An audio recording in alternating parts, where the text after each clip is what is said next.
Okay, good morning to each and every one of us. Napakabuti ng Panginoong Hesukristo. Lumalamig na po ang panahon. Pansin po ba ninyo tuwing umaga, no? Parang nalalapit na po kasi yung birthday ni Jesus. So, yan. Simoy Pasko na po tayo. Okay. Ano po ba ang pag-uusapan natin ngayon? Ito po ay napakahalaga na bagamat dineded man ng marami na Kristiyano, dahil siyempre some of their beliefs ay hindi naman po tugma dito sa ating pag-aaralan. Pero ito po ay buong katotohanan na tumutukoy po sa literal na kagalingan ng katawan natin. Ayaw ni Jesus na meron tayong mga karamdaman at mga sakit. Delubyo po yan. Delubyo ang sakit.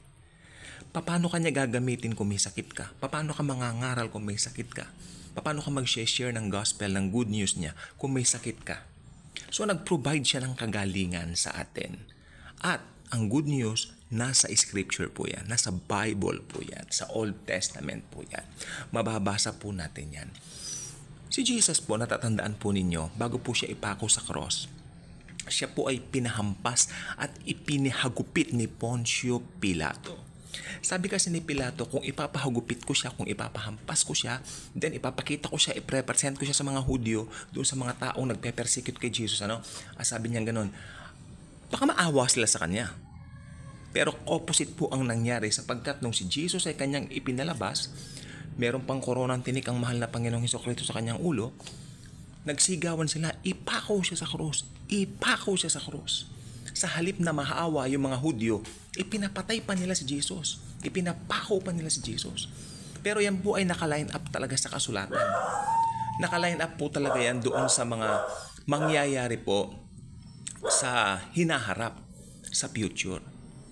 Di po ba? So, yung future po, natupad na po ni Jesus noon, nung siya po ay, yung mga hula sa kanya, natupad niya na. Ngayon, isa po dito sa mga pangyayaring ito ay meron pong malaking kapakinabangan sa mga maniniwala sa Kanya. Of course, we believe in Him as our very personal Lord and Savior. We let Him drive our lives. We let Him to be the pilot of our lives for everyday living, Pero meron pong isang katangian ng mga tao na ayaw natin. Yung po yung nagkakasakit tayo. Especially nung COVID season. Ako nagka-COVID, ito po ang aking ginawa noon. Nagkukumunyon po ako. In fact, yung kapatid ko nagka-COVID din sa Amerika. Kami po ay nag-video call, and then nagkomunyon kami habang naka-video call. Very powerful po ang komunyon. Meron ba naman verse yan kung saan nakukuha? Meron po. Hindi po tayo basta-basta nandito sharing tapos without any verse. Mahirap po yon.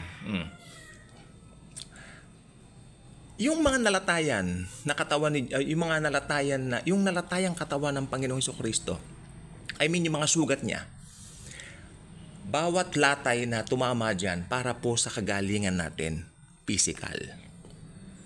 Kasi pinagaling na po niya tayo spiritual nung tumanggap tayo sa Kanya bilang Lord and Savior. Spiritual, of course, you're healed spiritually. You are now the child of God. Pero bilang anak ng Diyos, bilang child of God, nandito pa rin tayo sa lupa at subjected pa rin tayo sa mga sakit-sakit. So, ang Panginoon nag-provide ng way kung paano yan natin gagawin. Okay? Ito pong talata, unahin na natin yung talata. Ito po ay matatagpuan sa Isaiah 53 verses 4 to 5. Okay? Ito nakalagay sa salin ng NKJV, one of my favorite salin ng Bible. Isaiah 53 verses 4 to 5. Please, dahan-dahan natin basahin at namnamin natin ang katotohanan at sustansya ng mga salita ni Jesus. Okay? Surely, He has borne our griefs and carried our sorrows. Yet we esteem Him stricken, smitten by God, and afflicted. Ito na maganda yung 5. But He was wounded for our transgressions. He was bruised for our iniquities. The chastisement for our peace was upon Him. Maganda yan. The chastisement for our peace, ibig sabihin, para matamo natin yung kapayapaan, kahit ano man yan, kung ano man kapayapaan yan, para matamo natin ang lahat ng uri ng kapayapaan, kailangan muna niyang ma-chastise, kailangan muna niyang mapalo, kailangan muna niyang masugatan, Kailangan muna niyang mahirapan. At ang maganda po nito, and by His stripes we are healed. Some scholars, Bible scholars, especially yung mga sinaunang Kristiyano, ang kanilang interpretation dito, by His stripes we are healed. Ang paniwala nila, ito raw yung espiritu natin. Yung espiritu lang po natin yon. Spirit lang daw ang pinagaling. Mali po yun. Actually, pati po katawan natin, pinagaling. Pinagaling po dyan. Kung titignan mong mabuti, whole package yung pagkamatay ni Jesus. Kasi kung babasahin mo sa Psalm 103 verses 2 to 5, nandoon po lahat yung mga benefits natin mula sa krus ng Panginoong Hesukristo at maliwanag pong binabanggit diyan doon sa 103, 2 to 5 ng Salmo, na tayo po ay may benefits doon sa ginawa ni Jesus sa cross. So pag benefits, halimbawa sa bangko, pupunta ka sa bangko, syempre, ikaw ay mag-deposit. So may mga benefits kang makukuha. Hindi ba? Bilang isang depositor.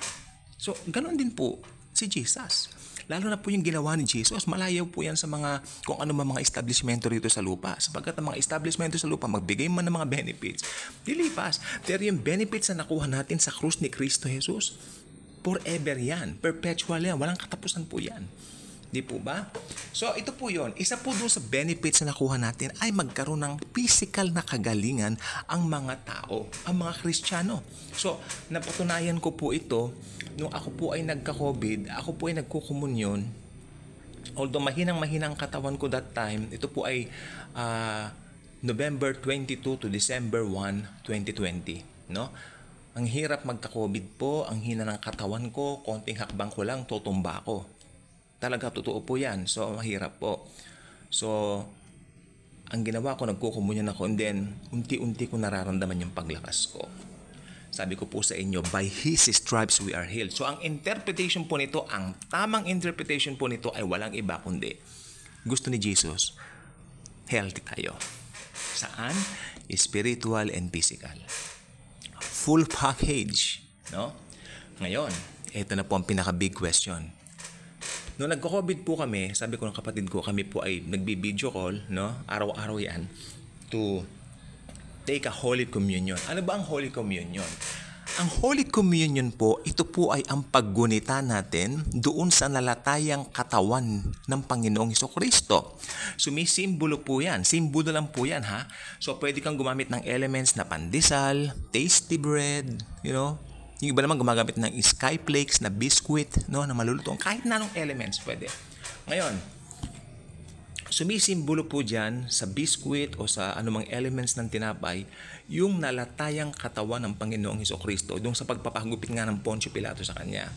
Pero yung alak, kung gusto mong alak, Pepsi, Coke, Sprite, bahala ka. Ito po ay sumisimbolo naman. Pero yung iba gumagamit po ng red wine. Social yon, may pera. Mas maigi sana. Ito po ay sumisimbolo sa dugong nabubo ng Panginoong Hesukristo doon sa krus ng Kalbaryo 2,000 years ago. So, doon sa body natin kagalingan. 'Di ba? Ito ang sinisimbolo ng tinapay. Pero doon po sa mga Coke, Pepsi, doon po sa mga red wine, ito ay sumisimbolo sa dugo, cleansing ng ating espiritu. Actually, once and for all, cleanse na po tayo. Anong gagawin natin? Pag tinetake natin yung tinapay, naniniwala tayo na nalatayan si Kristo Jesus para sa kagalingan natin. At naniniwala tayo, inaanggin natin na magaling na tayo. Ganon din naman, pag tinetake natin yung red wine o anumang elements na yan ng liquid, naniniwala tayo na hinugasan na once for all time ni Jesus ang ating mga kasalanan dahil pinatawad na po tayo. Pinagaling na tayo, pinatawad pa tayo. Kaya kung hindi ka pa subscriber sa ating channel, I invite you to do so. Click the notification bell, share this wonderful video. Marami tayong natutunan dito sapagkat dito nalaman natin ang power ng Holy Communion. Ito ay simbolismo lamang hanggang sa muling pagparito ng ating Diyos, the God of Gods, the Lord Jesus Christ. Okay? So ang gusto ko pong sabihin sa inyo, mag-communion po tayo araw-araw. Atin pong isabuhay ang ginawa ng Panginoong Hesukristo at ito po ay ating makakamtan.